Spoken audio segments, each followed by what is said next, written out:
Hello दोस्तों, स्वागत है आप सभी का एक नए यूट्यूब के वीडियो में। दोस्तों आज की इस वीडियो में बात करेंगे सहारा के ऐसे 3 सबसे बड़ा अपडेट आज की इस वीडियो में लेके आ गया हूँ, जहाँ पे दोस्तों इस वीडियो को सबसे बड़ा अपडेट है जिसको आप लोगों को सभी लोगों को देखना सबसे बड़ा ज़रूरी है। जैसा कि दोस्तों मैं आपको बता दूं कि पहला अपडेट जो भी है सहारा इंडिया को लेकर, जो कि कोर्ट का जो मेन जज अध्यक्ष बोल सकते हैं वो चेंज होने वाले हैं। दूसरा जो अपडेट है दोस्तों निकल के आ रहा है कि जब अमित शाह ने बताया था कि आपका जो पूरा भुगतान है वो पूरा किया जाएगा। और तीसरा जो अपडेट निकल के ये आ रहा है कि जितने भी आपका सहारा इंडिया का जो पैसा है, अगर आप लोग आगे निकल के नहीं आ रहे हैं तो जितना भी आपका फंड रिफंड जो भी पैसा आपका सहारा इंडिया के अंदर फंसा हुआ है वो सारे के सारे पैसा सरकार के अकाउंट में जाएगा। जो गरीब कल्याण का जो अकाउंट है उसमें सभी पैसा चला जाएगा। पूरा क्या माजला है आज की इस वीडियो में पूरी डिटेल में आप लोगों को बताऊंगा, तो इस वीडियो को आप लोग लास्ट तक जरूर देखिएगा। नमस्कार दोस्तों, मैं सनी कुमार गुप्ता विदाउट फनी, क्योंकि दोस्तों आप लोग देख रहे हैं टेक सनी।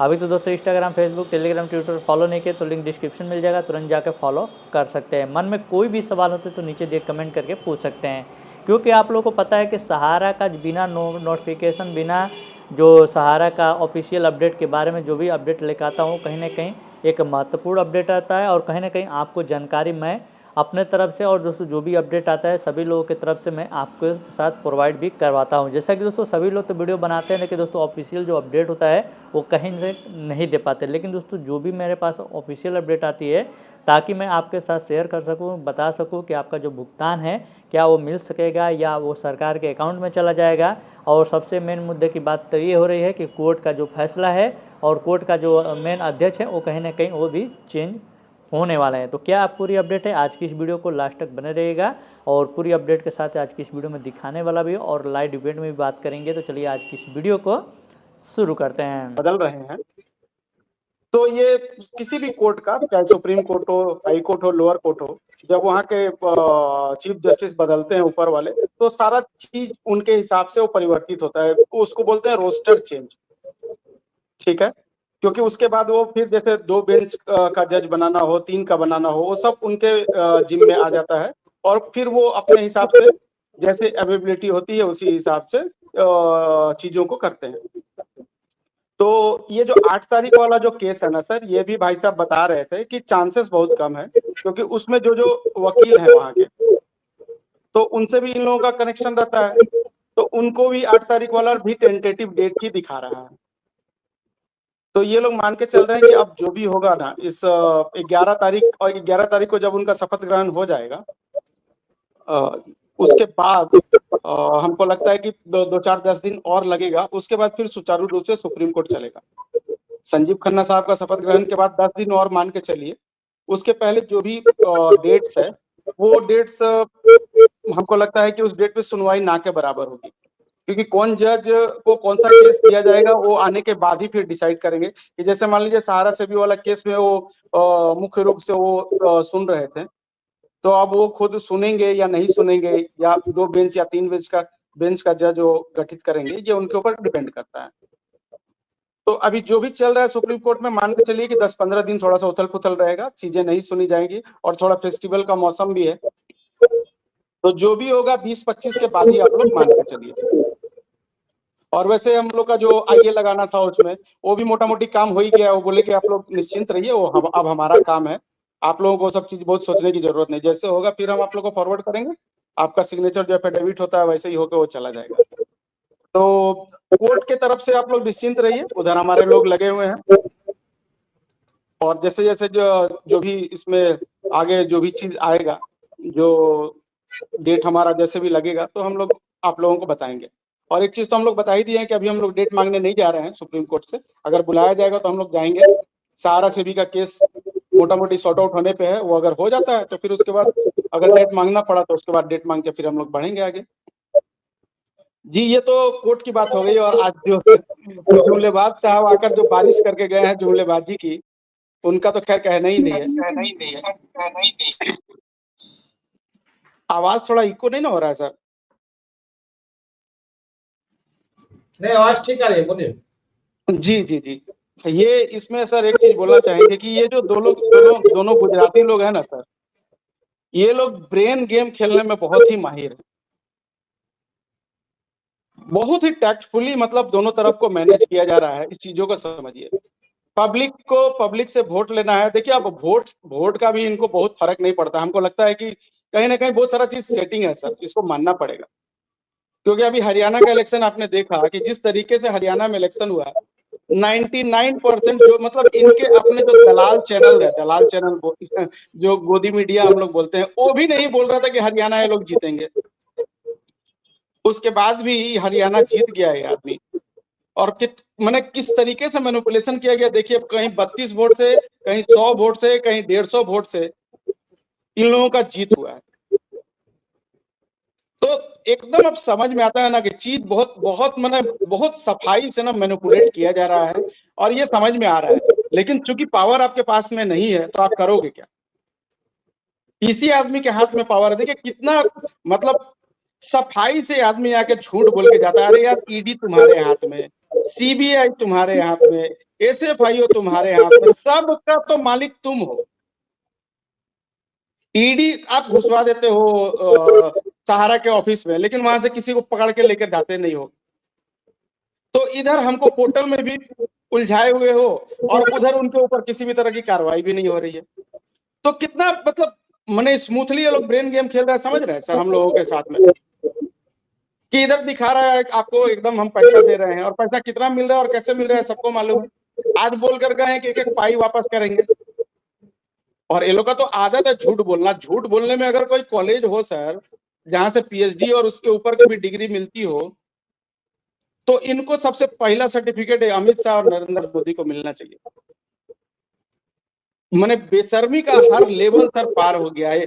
एक बोला जाता ना, ये अभी कलयुग चल रहा है, कलयुग से भी ऊपर कोई अगर काल हो ना, मतलब जो मैंने रसातल में चले जाने वाला काल है, वो काल चल रहा है। स्टेज पर खड़ा होकर साला झूठ बोलता है और बाद में बोल देगा कि यार ये तो खड़ा होकर हमको तो जुमलेबाजी करने, मैंने ये तो हम लोग जुमला मतलब जब भाषण देते हैं तो जुमले के रूप में चीजों को बोल देते हैं। कितना गंदा बात है सर। ये निर्मला सीतारमण वित्त मंत्री संसद में खड़ा होकर बोलती है कि पेपर लाइए और पैसा ले जाइए। कैसा पेपर? मैंने छाती फाड़ के पेपर निकाल के दे क्या? पोर्टल पर सारा लोग अपना पेपर अप्लाई कर दिया है, कौन मना कर रहा है आपको पैसा देने से? आदमी मर रहा है अपना पैसा के लिए और ये लोग आके इस तरीके का बात करके निकल जाता है। बस कारण वही है कि सर हम और आप अभी भी सजग नहीं हो रहे हैं। लोग हमारा साथ देने उस तरीके से नहीं उतर रहे हैं, तो इनके सब जुमलेबाजी, इनके मतलब क्या बोला जाए, मुंह से थोड़ा गलत शब्द भी निकल जाता है आदमी का, सब इनके पिछोड़ा ही डाल दिया जाएगा। लेकिन क्या कहा जाए। जी कुशवाहा जी, किसी को और मैंने लीगल पर कोई अगर किसी तरह की जानकारी चाहिए तो हम बता सकते हैं, लेकिन बहुत ज्यादा कुछ ऐसा है नहीं कि कुछ बताया जाए अपडेट। क्योंकि जब तक वो चेंज नहीं होंगे, सीजीआई जब तक बदलेंगे नहीं हो, उसके बाद 10-15 दिन और उनको लगता है चीजों को स्मूथ करने के लिए, उसके बाद ही अब कुछ होगा। तो मान के चलिए आप लोग कि इधर 15-20 दिन कुछ ऐसा होने नहीं जा रहा है किसी भी केस में। एक साहब हाथ उठा रहे, कुछ बोलना चाह रहे हैं। जी अरविंद जी हैं गिरिडीह के जिलाधीश, बोलिए अरविंद जी। भैया प्रवीण जी को मेरा प्रणाम। अभी जुड़े हुए भैया हम एक बात बोलना चाह रहे थे। कल हम तो रात्रि मीटिंग में इस बात का चर्चा भी किए थे, हम सुन भी रहे हैं, भैया बताए भी लीगल का जो प्रोसेस हम लोग का है।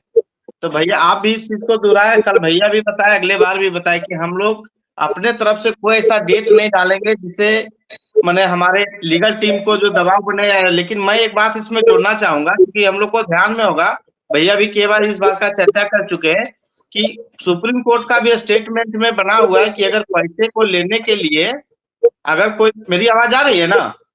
आ रही है।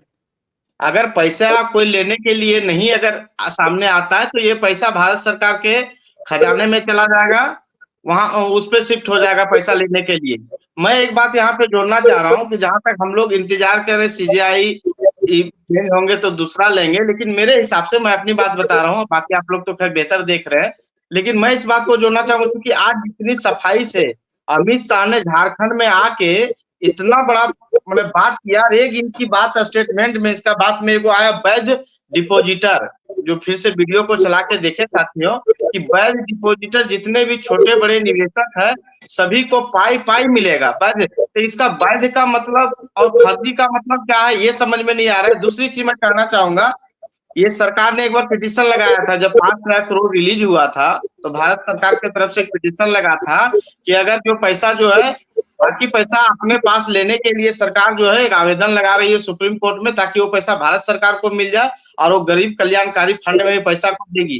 तो मुझे अब ये चीज समझ में आ रहा है कि ये सरकार, ये दो जोड़ी जो है ना, ये गुजरातियों की जोड़ी जो है, ये पूरा प्लान कर ली है, क्योंकि इसकी गाढ़ी नजर सहारा के डिपॉजिटरों का पैसा जो है सेबी के पास पड़ा हुआ 151 में 30,000 करोड़, इस पे की अच्छी नीयत बन गई है। और ये किसी ना किसी तरह से जुमला ही लोकसभा का चुनाव में भी दिया, इस बार भी दिया। और सबसे बड़ी शर्म की बात ये है, दुख भी होता है कि इसके जुमले पर लोग इतना खुश होते हैं, इतना ताली बजाते हैं, जो समझ में नहीं आता। तो इसके लिए हम लोग भैया, परवीन भैया, एक चीज हम कहना चाह रहे हैं कि ये सरकार देखिए घोषित करेगी, इसका मंशा साफ जाहिर हो गया। ये जैसे 8 तारीख तो खैर नहीं होगा, डेट बढ़ेगा, वो ठीक है, हम भी मान रहे हैं, लेकिन ये जैसे जाएगा, सहारा सेबी का केस क्लोज होगा और ये अपना प्रपोजल डालेगा कि उस पैसे को भारत सरकार को दिया जाए।